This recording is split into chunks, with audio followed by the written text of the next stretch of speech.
Bonjour. Le carême est par excellence le temps de la solidarité. C'est un moment privilégié pour vivre l'entraide, la fraternité. Et peut-être d'abord de reconnaître, et vous le verrez à travers tout ce reportage, qu'il y a en paroisse, ici, chez nous, à Saint-Alix, de nombreuses initiatives qui sont prises et qui sont même prises dans le cadre aussi de l'unité pastorale de Stockel-au-Bois. Et nous voulons en rendre compte, à la fois pour dire merci, parce que merci à tous ceux qui s'engagent dans ces différentes initiatives. Merci de vivre ainsi cet accueil et cette solidarité, bien sûr dans les initiatives qu'on va vous présenter, mais certains sont engagés dans notre communauté en d'autres lieux, c'est important de le souligner. Puis il y a des proximités, ne fût-ce qu'en termes de voisinage, qui peuvent être aussi des lieux pour vivre la solidarité. Et donc, de rendre grâce, de dire merci. Merci vraiment de tout ce qui se fait.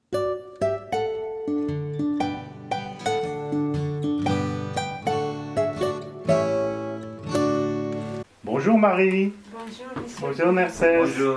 Angelina. Bonjour. Azif, Garo. Bonjour monsieur. Alors Marie, comment était la vie en Syrie avant la guerre? Avant la guerre, c'était un vivre normal. Nous vivions sans peur. Mon mari, il avait un garage et il était travaillé. Mes enfants, ils sont allés à l'école. Tout est bon. Et vous aviez une maison? Oui, nous avions une maison, mais maintenant non, parce qu'on a déménagé à l'autre pays. C'est Maintenant bien. non, C'est il bien. n'y a pas rien C'est bien. là-bas. Et Nercès, qu'est-ce qui s'est passé au moment de la guerre? Everything is finished. Everything is avec bomb, avec terrorist is coming my garage and put everything. This is very it's very very hard. Amender Mernilgar, Partout, les gens étaient morts. Scaring de la mort. Et pour les enfants aussi. Ouais. Ils sont très pauvres, beaucoup de pauvres. Plus arrive Et à cause de sa malades, maladie, c'est aussi. très difficile pour médicaments, pas hospital, pas docteur, everything is compliqué. Je allais en Arménie et my wife and Arziv and my mother Nous sommes venus ici, en venus Belgique. Belgique. Nous, on disparaît, moi avec mon maman et avec mon grand-mère. On est venu à Belgique. Oui. Mon papa et mon soeur, mon frère, ils sont restés en Arménie. Oui, j'attends 300. Comment avez-vous été accueillis par l'Église et la paroisse Saint-Alix ici en Belgique? Hein? Ils nous ont accueillis avec amour et ils nous ont aidés du mieux qu'ils pouvaient. Et aussi, Madame Fabienne, elle a beaucoup m'aidé pour toutes les choses compliquées. Toujours, elle a m'aidé beaucoup. Il n'y a pas les mots pour dire, exprimer pour ça. Et alors, nous les remercions beaucoup pour toutes les choses. Comment avez-vous trouvé une maison, un logement? Alors, il était très difficile pour chercher une maison, mais avec aide pour l'église Mission-Pierre et l'église Mission-Pierre, on aidait beaucoup pour chercher. Elle a trouvé nous très bonne maison avec 2 étages.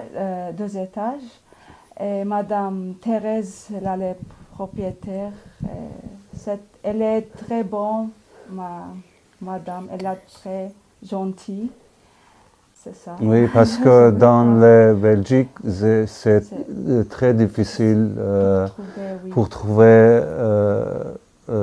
je suis CPS, mais très difficile chercher maison.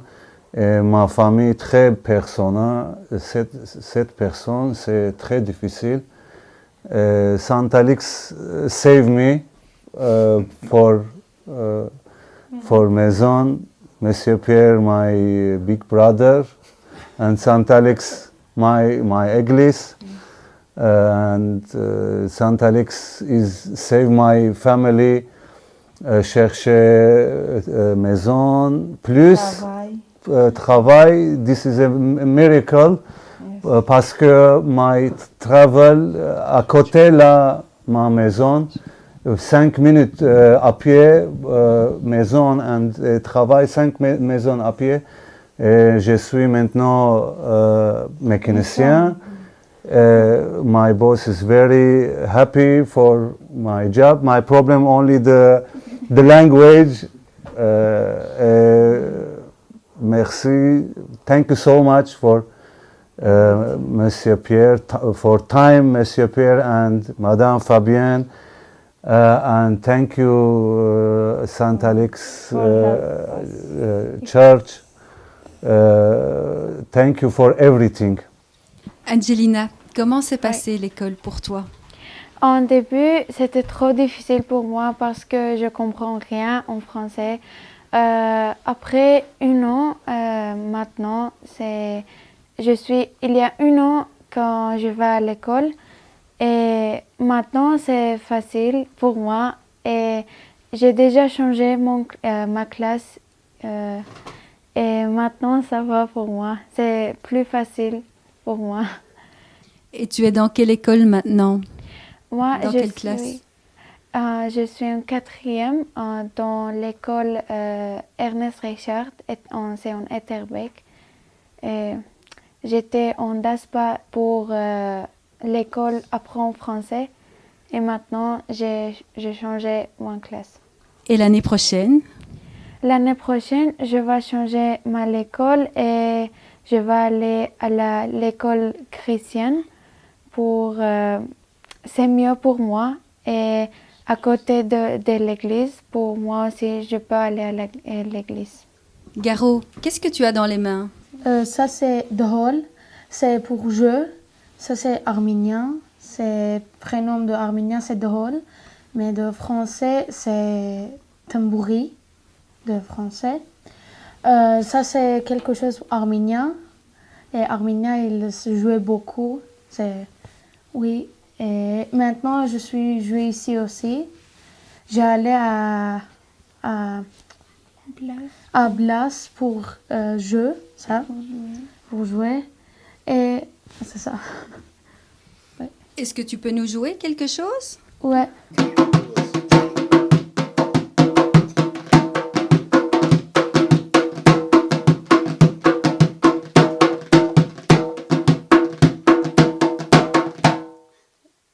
Arzif, est-ce que tu es heureux de vivre ici en Belgique? Oui, parce que j'ai un malade spécial, on appelle un muco, et en Arménie, c'est parfois que j'arrive pas à être bien en Arménie, et en Belgique, c'est la meilleure pour moi. J'ai jamais imaginé que quelqu'un peut aider pour le muco comme ça. Et je sens que c'est plus mieux en Belgique parce qu'en Arménie, on n'a pas des médicaments, on n'a pas trop, on n'a même pas, comme la Belgique, ils sont pas très forts comme là. Et je ne vais pas imaginer que quelqu'un peut aider très bien comme ça. Moi, je sens maintenant très bien et c'est le plus mieux, je pense, pour moi. C'est la meilleure. Et Fabienne, Madame Fabienne, qu'est-ce qui t'a amené, toi, à vouloir t'occuper comme ça dans notre unité pastorale de famille de réfugiés? Alors j'ai eu beaucoup de chance parce que j'étais en Syrie il y a quelques années, une vingtaine d'années, et j'étais marquée par l'hospitalité des personnes syriennes.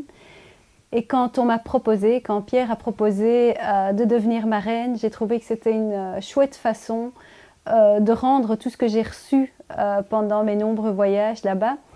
Et garder un contact différent, ouvrir ouvrir les portes de notre pays et essayer de faire preuve d'un petit peu d'hospitalité. Et qu'est-ce que cela t'a apporté à toi de rencontrer cette belle famille? Alors, énormément de choses. D'abord, c'est un très beau contact, un très bel échange. Et je pense aussi qu'on a beaucoup de choses à apprendre parce qu'ils ont une autre culture que nous et ils ont une ouverture, ils ont, comme je parlais déjà, de l'hospitalité.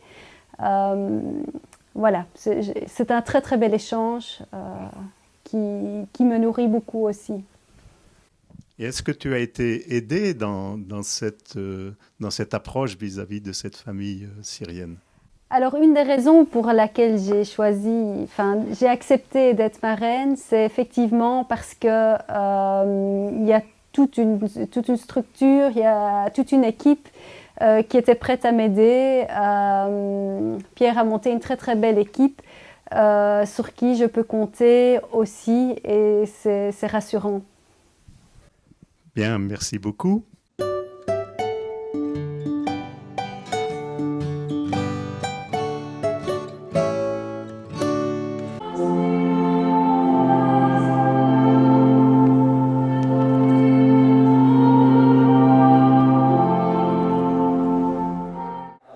Bienvenue à Sant'Egidio. Sant'Egidio, c'est une association chrétienne qui est née à Rome après la Seconde Guerre mondiale et qui s'est fixée pour mission de venir en aide aux plus pauvres. Et ici, au centre de Bruxelles, au Riche-Clair, près de la place Saint-Géry, l'association accueille des pauvres, des sans-abri, ou avec un abri précaire. On les appelle ici les Amis de la rue. Et il les accueille 2 fois par semaine dans un restaurant qu'on appelle Camiano, où les Amis de la rue reçoivent un repas gratuitement. L'objectif est d'aider ces personnes, mais également de créer du lien. C'est-à-dire que les volontaires servent des repas, mais également veillent à accueillir les amis de la rue en leur parlant, en les écoutant, en se souciant de leurs soucis, de leurs problèmes, en essayant de les aider de mieux qu'ils peuvent. Sant'Egidio, c'est plusieurs projets à Bruxelles. Un home pour personnes très démunies, c'est le restaurant Camiano dont je viens de vous parler, et également l'école de la paix, une école de devoirs pour des enfants issus également d'une population très pauvre. Alors, Sant'Egidio, nous avons émis le souhait dans la communauté de Stockel-au-Bois d'avoir un lien avec cette association et nous avons mis en place, malheureusement, le Covid est intervenu et nous avons été stoppés dans notre projet, mais nous avons voulu lier notre paroisse, qu'il est déjà, avec des tricots qui sont fabriqués. Ce sont différents projets de Sant'Egidio sur lesquels on pourrait collaborer avec nos paroisses, les maraudes, le restaurant Camiano, le home pour personnes défavorisées, l'école des devoirs. Tout ça, nous allons vous proposer dans les semaines ou dans les mois à venir de vous associer à des activités que nous voulons développer avec Sant'Egidio. Je ne connais pas, mais vous avez un... Elles viennent toutes aujourd'hui ?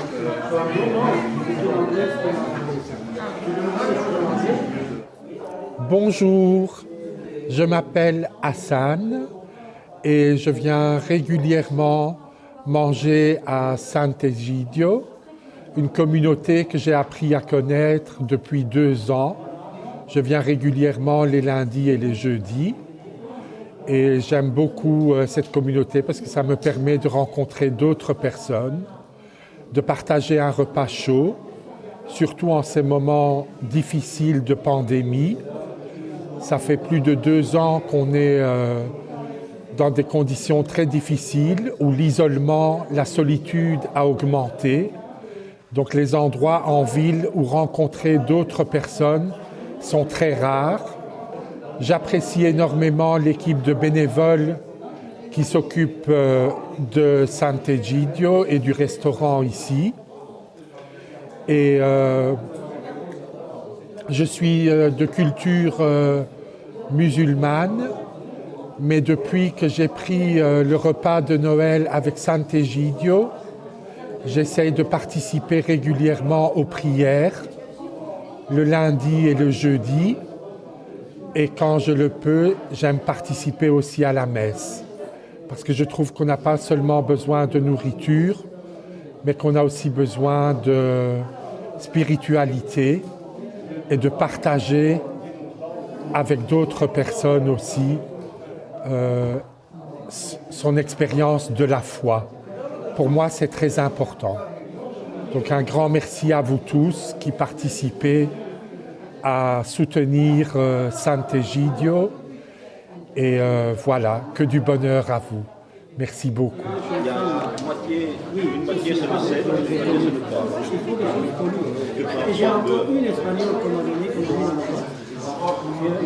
Bonjour, je m'appelle Nourdine Atbir. Je suis ici, je fréquente la fondation de la Sant'Egidio depuis des années. Et je fréquente cet ASBL afin de manger, retrouver l'ambiance et la chaleur humaine que j'ai besoin souvent, autant qu'une personne sans abri qui vit en difficulté. Et j'avoue que les membres de la Fondation Sant'Egidio, ils sont des serviteurs de Dieu. Ils sont des serviteurs de Dieu. Ils prennent soin de nous en tant que personnes en difficulté. Et moi, personnellement, je les aime tous, sans exception. Et ils sont hyper sympas et hyper gentils. Et là, au niveau des services qu'on reçoit, on reçoit des repas chauds 2 fois par semaine et des habits et des produits hygiène et tout ça avec beaucoup d'empathie, surtout avec beaucoup d'empathie. Il m'invite pour fêter le Noël ensemble presque depuis des années et ça me fait grand plaisir. Et c'est pour ça que je remercie du fond du cœur les serviteurs du Seigneur de la Fondation Sant'Egidio et que le bon Dieu vous bénisse et bénisse cette terre sainte. Amen. Alors, bienvenue à Camiano. Je vous remercie de votre intérêt. Moi, c'est Tim, je suis le responsable du restaurant pour les sans-abri où 2 fois par semaine, on prépare des repas chauds, pour le moment à emballer, mais quand même dans un climat agréable, on essaye de distribuer. Et donc, on est très content de cette fraternité entre Camiano, ici au centre-ville de Bruxelles, et la paroisse de Saint-Alix. Je pense surtout, entre-temps, on est mi-février, mais la fête de Noël est encore fraîchement dans nos têtes. Les visages heureux, les beaux cadeaux, le très bon repas. Et donc, que finalement, cette année, on a pu de nouveau fêter à l'intérieur de l'église, assis à table, au moins pour une grande partie des gens, et qui ont découvert dans leurs cadeaux, entre autres, des beaux tricots, de bonnets, d'écharpes qui ont trouvé leurs racines à Saint-Alix. Et donc voilà, je pense il y a une amitié réciproque, il y a un intérêt réciproque entre le centre et le sud, on peut dire. Et donc voilà, je remercie tous nos amis des paroisses, des différentes paroisses, Saint-Alix et les entourages, pour leur intérêt dans notre travail. Et je pense que c'est très important aussi pour les gens qui viennent ici manger, les 100 personnes à la fois, 200 repas par semaine, de savoir qu'il y a un intérêt dans leur vie qui n'est pas toujours facile, ou qui est plutôt souvent pas facile, et qui trouve un peu de réconfort ici, un peu de chaleur. Je pense dans le passé, on a pu servir des beaux gâteaux. Entre-temps, on a trouvé un très bon traiteur qui nous prépare des repas à base de non vendus. et qui lui-même s'occupe aussi de nous procurer de très bons desserts.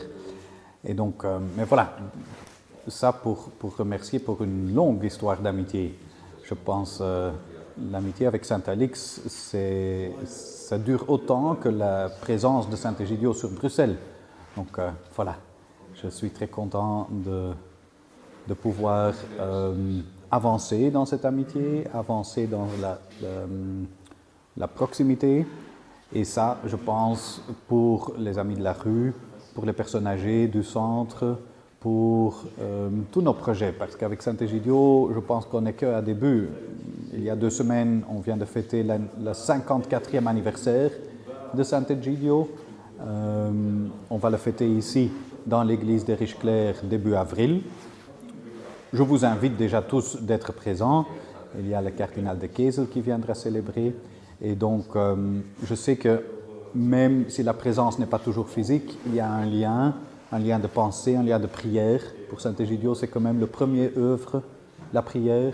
Et donc, je sais qu'à Saint-Alix, beaucoup de monde prie aussi pour nous, pour nos œuvres. Et ça nous rend chaud le cœur. Donc, voilà. Merci beaucoup.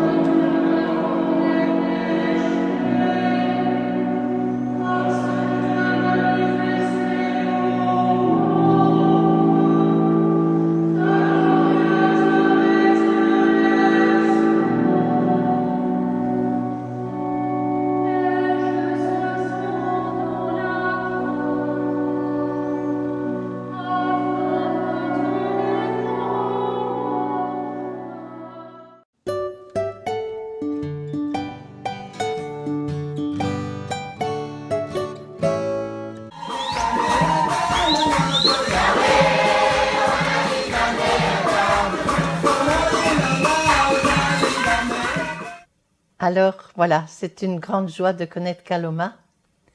C'est une personne très profonde, très priante. Et visiblement, elle a eu, comme a eu sur Emmanuel, un appel. Elle a vraiment eu un appel à faire quelque chose pour son pays d'origine. Et elle a répondu à cet appel d'une façon positive, très courageuse, très intelligente, en ayant toujours à cœur d'aider les plus démunis, les plus pauvres, les plus ignorants. Elle fait un travail magnifique et nous avons été heureux, Jacques et moi, de pouvoir être associés à cette œuvre magnifique qu'elle fait au Congo. Alors on pourrait dire aussi que ça s'est inscrit dans une histoire de contact avec le tiers-monde. Sainte Thérèse de l'Enfant Jésus nous a fait rencontrer les amis aux Philippines, il y a déjà une trentaine d'années, 40 années, avec lesquels nous sommes toujours en contact et que nous avons été visités sur place et créer un lien très, très durable et profond. Et avec Kaloma, c'est aussi le cas. Leur travail en Inde était surtout de permettre la scolarisation des enfants pauvres. Et il y a comme ça des milliers d'enfants qui ont pu, toutes ces années, être scolarisés grâce à ce couple. Un couple très généreux. Ils ont eu d'ailleurs 18 enfants à eux deux, dont 2 adoptés aux Philippines, oui. Et alors, par la suite, 20 années plus tard, nous avons été en contact avec un prêtre indien au Kerala qui avait le même souci pour les jeunes et notamment les orphelins. Il avait 2 orphelinats qu'il avait fondés et qui sont encore très actifs. Avec et notamment un orphelinat pour filles, ce qui là-bas n'est pas tout à fait habituel, mais qui est très précieux et qui donne d'excellents résultats. Oui, grâce à lui, il y a beaucoup de jeunes filles qui ont pu avoir une éducation convenable au lieu de faire des tristes métiers et il les a sauvés vraiment depuis maintenant on arrive à une trentaine d'années. Oui, oui.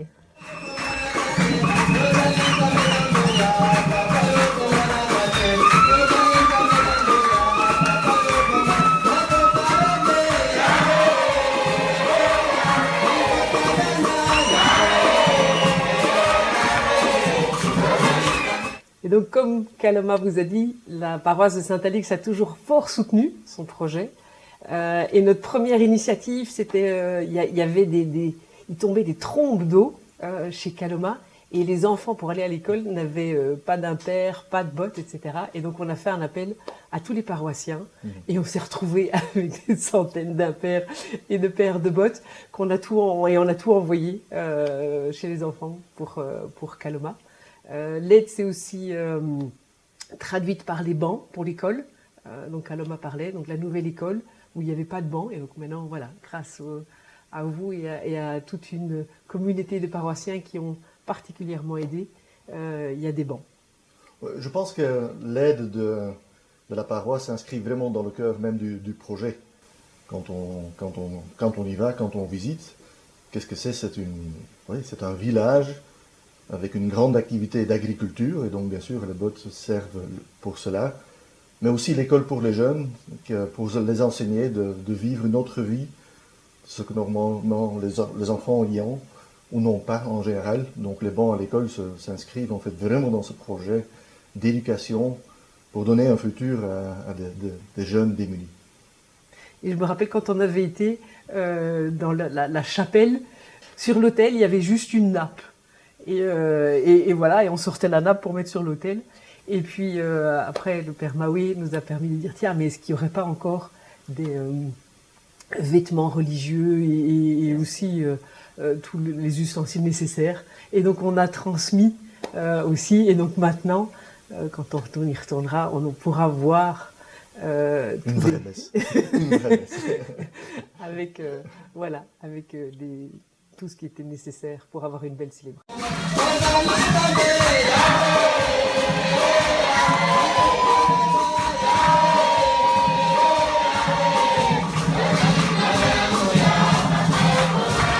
Alors nous avons visité le projet de Kaloma pour la première fois il y a 4 ans. Et nous, je crois comme enfants, ce qui nous a le plus touché, c'était le contact avec les enfants que nous avons eu là sur place. On a pu jouer au football avec eux, on a enterré des arbres, on a surtout de voir leur joie de vivre tous les jours à la messe. Et alors ils venaient toquer à la porte le matin très tôt parce qu'ils voulaient jouer avec nous. On a aussi été chercher de l'eau sur place dans la source. Donc c'est tous ces bons moments-là qu'on a vécu avec eux qui nous sont vraiment très importants pour nous et qu'on a pu avoir cette expérience. C'est vraiment une grande chance et de pouvoir partager ces moments avec Kaloma et tout le beau projet qu'elle a mis en place. Je crois qu'on est tous les deux très reconnaissantes qu'on ait une chance comme ça de pouvoir partager ces moments. Et on a la joie d'y aller de nouveau à Pâques cette année pendant une semaine pour voir comment le projet a évolué et comment ça est devenu encore plus une maison pour ces personnes qui sont là.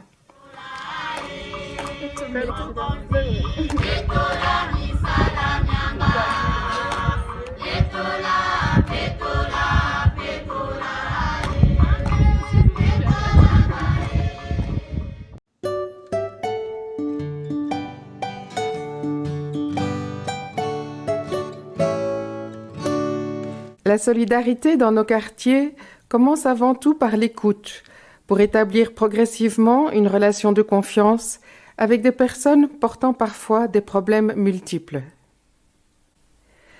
Notre aide peut commencer par de petites actions concrètes, comme aller chercher un enfant à la sortie de l'école ou à la crèche. Le logement est souvent source de problèmes. Mal chauffé, mal situé, mal équipé, avec quelques problèmes de voisinage. Il nous faudra repérer quels sont les souhaits, s'abstenir de projeter nos propres besoins, accompagner dans les démarches choisies ensemble. Pour une personne qui a besoin de soins médicaux spécifiques et onéreux, il ne reste pas beaucoup de place pour la nourriture dans le budget. Lui apporter un colis alimentaire de la Croix-Rouge lui permet d'affronter les fins de mois plus sereinement. Pour Noël, nous avons voulu aider l'ensemble des familles en leur offrant un bon d'achat dans un supermarché, accompagné d'un petit mot de notre curé. Cela a été très apprécié. Nous avons pu encourager une personne à prendre en charge un problème de santé handicapant et l'accompagner à l'hôpital le jour de son opération. Nous avons cherché un smartphone de récupération et renfloué la provision d'unités téléphoniques pour une famille. Comment, en effet, trouver un emploi ou contacter des services d'aide quand on n'a pas de téléphone? La démarche est d'imaginer les écueils que nos familles rencontrent et essayer d'y remédier. Beaucoup de personnes se sentent seules et ne savent pas toujours à qui se confier. Le simple fait de pouvoir prendre son téléphone et appeler une personne de l'équipe pour partager ses difficultés peut être un grand soulagement. Il n'est pas toujours facile d'aider les gens à s'en sortir presque contre leur gré. C'est pourquoi quand une maman, Flora, décide de reprendre ses études, toute l'équipe se mobilise pour lui trouver un stage malgré le Covid. La paroisse a aussi participé financièrement à l'achat d'un ordinateur pour une famille et pour les enfants au stage de vacances. Il y a aussi la parole échangée, souvent surprenante, inattendue. Cette rencontre qui se distance de nos logiques habituelles, de nos principes de vie ou de notre vision du monde, nous entraîne vers une relation plus vraie. Beaucoup de services existent pour fournir une aide, mais ne sont pas toujours connus, comme par exemple la possibilité d'inscrire son enfant dans une école de devoirs, l'existence de magasins de seconde main ou le service d'aide juridique. Les familles apprécient d'avoir accès à cette information et de pouvoir être accompagnées par des professionnels. Nous attachons une attention particulière à l'avenir des enfants. Joseph a eu besoin de nous pour s'inscrire dans une haute école. Nous l'avons également guidé pour obtenir la bourse d'études à laquelle il avait droit.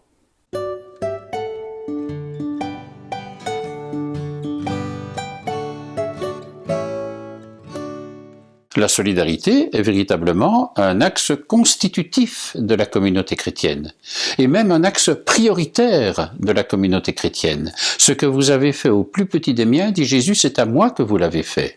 Et tout cela, bien sûr que nous le partageons avec tous nos frères et sœurs en humanité. Mais il y a, au niveau de la foi, une spécificité, une responsabilité qu'il incombe, je crois, de retrouver et de reconnaître, notamment au cœur d'un temps du carême. Alors peut-être la question se pose. C'est vrai que lorsqu'on regarde le monde, lorsqu'on suit l'actualité, ce n'est pas nécessairement la fraternité, la solidarité qui l'emporte. Il y a la loi de la jungle, il y a la loi du plus fort, il y a la discrimination, il y a l'exclusion, enfin on peut faire la liste. Et donc, qu'est-ce qui fait que c'est si difficile alors que c'est si important? Peut-être, comme chrétiens, avons-nous à réfléchir à ceci. Je crois que ce qui est le cœur de toute solidarité, c'est la fraternité. Mais il n'y a de fraternité que parce qu'il y a une filiation. Et c'est peut-être un petit peu ça le drame de notre monde, c'est de vouloir une fraternité mais coupée de toute filiation. Et le problème qui se pose alors, c'est qu'il faut mériter d'être frères et sœurs. Et cela, on le sait bien, c'est impossible. La fraternité est d'abord de l'ordre du cadeau. Et de recevoir l'autre comme un cadeau de Dieu, bien sûr, un cadeau de ceux et celles avec lesquels on vit, mais de le vivre vraiment. Et donc, à partir du moment où nous retrouvons toutes les solidarités en termes de filiation, nous retrouvons ce qui fait notre dignité humaine dans ce qu'elle a de plus important, d'être des fils et des filles de Dieu. Et il y a là quelque chose qui ouvre des horizons, qui élargit le champ au niveau d'une solidarité qui est vraiment universelle. Alors, merci de vivre tout cela en communauté, ici à Saint-Alix, et nous pouvons aujourd'hui faire un pas de plus sur le chemin du carême pour redécouvrir avec tous ceux qui sont solidaires ce qu'est le chemin de la vraie fraternité.